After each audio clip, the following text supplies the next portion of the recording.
Eraserheads magagawi daw sa UAAP. Battle of Katipunan na agad sa season opener ng UAAP Season 87.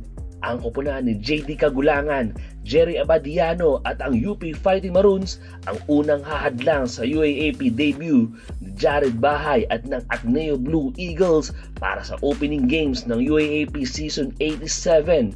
Muling bubuhayin ng UP at Ateneo ang kanilang Battle of Katipunan rivalry. Pangungunahan ni Jared Bahay ang rebuilding team ng Blue Eagles habang si Kagulangan, Abadiano, Alarcon at Francis Lopez ang magtutuloy ng karera ng Fighting Maroons. Pero bago ang matinding sagupaan sa hardcourt, isang music showdown muna ang ipapakita ng Eraserheads sa gaganapin na grand opening ceremony ng UAAP sa September 7 sa Smart Araneta Coliseum. Ang Philippines' most iconic band ay muling magsasama-sama sa entablado. Ang mga miyembro nitong si Marcos Adoro, Eli Buendia, Raymond Marasigan at Buddy Zabala na binuo ang nasabing banda noon sa loob ng UP Diliman Campus ay ibabahagi ang kanilang musika sa UAAP community and sports fan na may temang Stronger, Better Together.